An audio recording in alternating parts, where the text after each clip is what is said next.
নমস্কার বন্ধুরা, ঝর্ণার বাঙালিয়ানায় সবাইকে স্বাগতম জানাচ্ছি। আর আজকে আপনাদের সাথে শেয়ার করব একটা শরবতের পর্ব। এই গরমে যদি কারো হাতে এমন এক গ্লাস শরবত দেয়া যায়, সে অনায়াসে হেসে খেয়ে ফেলবে। এখন যে পরিমাণ গরম পড়ছে তাতে মানুষ গলা সবসময় শুকিয়ে থাকে, আর এরকম বাড়িতে বসে ঘরের জিনিস দিয়েই যদি একটু শরবত তৈরি করে খাওয়া যায় তাহলে কিন্তু মন্দ হয় না। আমি নিয়েছি গেলাস, চিনি, তোকমা, লবণ, নিয়েছি একটা মালটা, আপেল, লেবু, আর নিয়েছি ভুসি। এখানে আমি একটা ভুসির প্যাকেট নিয়েছি, আপনারা যে কোনো ভুসি ব্যবহার করতে পারেন। এবার আমি এই শরবতটা তৈরি করব। আমার এই শরবতের পর্বটা যদি আপনাদের ভালো লেগে থাকে তাহলে অবশ্যই লাইক দিবেন আর কমেন্ট করে জানাবেন আমার কীরকম এই শরবতের পর্বটা কীরকম হলো। অবশ্যই লিখবেন, তাহলে আমি বুঝবো যে আমার বন্ধুরা আমার এই শরবতের পর্বটা দেখে খুশি হয়েছে। আমারও ভালো লাগবে যে আমি আপনাদের জন্য কিছু একটা করতে পারলাম। শরবত তৈরি করার জন্য নিয়েছি জল। আমি এখানে বড় গ্লাসের 1.5 গ্লাস জল নিয়েছি। যেহেতু আমি 3টা গ্লাস নিয়েছি, আমার এই 3টা গ্লাসের পরিমাণে একটু হয়তো বেশিও হতে পারে। আমি জল নিয়ে নিলাম। আর শুরুতেই আমি তোকমাটা দিয়ে দিচ্ছি, কারণ তোকমাটা একটু ভিজতে সময় লাগে। আর এই তোকমাটা ভিজতে ভিজতে আমি বাকিগুলো তৈরি করে ফেলবো। আমি নিয়ে নিলাম একটা আপেলের কিছু অংশ কেটে। এবার এই অংশটাকে যতটা পারা যায় কুচি করে নেবেন, টুকরো টুকরো করে নেবেন, যাতে একেবারে ছোট ছোট দানা হয়। তাহলে খেতেও ভালো লাগবে, দেখতেও ভালো লাগবে। আমার এই বাঙালিয়ানা পরিবারে যে সকল বন্ধুরা আমার সাথে যুক্ত আছেন তাদের সবাইকে অসংখ্য অসংখ্য ধন্যবাদ জানাই। আমার পুরনো বন্ধু, নতুন বন্ধু সবাইকে বলবো, যারাই যেখানে বসে আমার এই পর্বটা দেখছেন তারা অবশ্যই একটা লাইক দিবেন। লাইক দিলে মনটা খুশিতে ভরে যায়। যে যেখানে বসে দেখছে অন্তত বাঁ হাত দিয়ে একটা লাইকের ঘরে হাত দিয়ে দিবেন, তাহলেই আমি খুশি হয়ে যাব। সামান্য একটু লাইক দেয়া। আর যদি বেশি ভালো লেগে থাকে কমেন্ট লেখেন।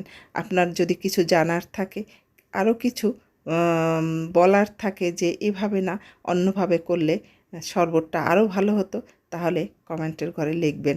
অবশ্যই লিখবেন, লাইক দিবেন, কমেন্ট করবেন। আমি এবার আপেলের কুচিগুলো দিয়ে দিলাম। আমার আপেলের কুচি কিন্তু খুব একটা বেশি দেইনি। এবার মালটাটা নিয়ে নিলাম। আমি এই মালটাটা একেবারেই কুচি কুচি করব না। প্রথমে আমি 2 টুকরা বের করে নিচ্ছি সাজানোর জন্য।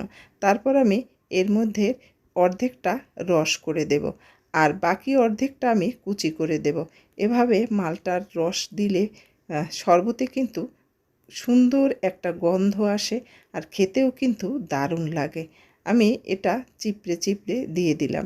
এবার লেবু নিচ্ছি।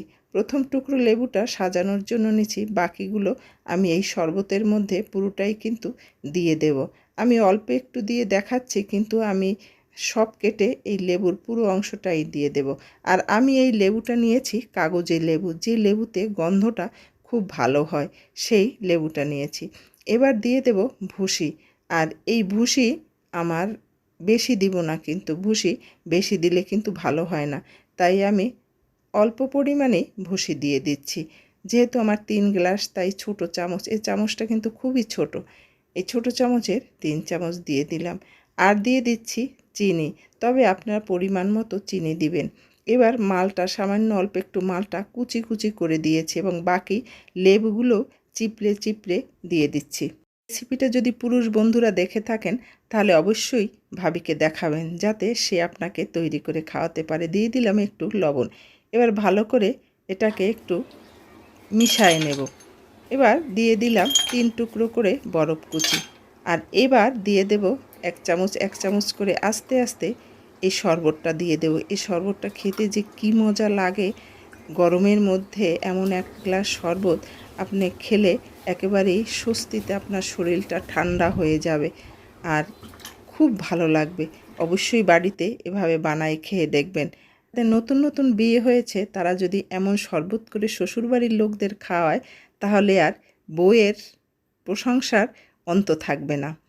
যে যেখানে বসে এই রেসিপিটা দেখলেন তাদের আবারও বলবো, ভালো লাগলে অবশ্যই শেয়ার করবেন, সাবস্ক্রাইব করবেন, কমেন্টের ঘরে লিখে জানাবেন। আমার ভালো লাগবে আপনাদের এই প্রয়াসটুকু। ধন্যবাদ সব্বাইকে।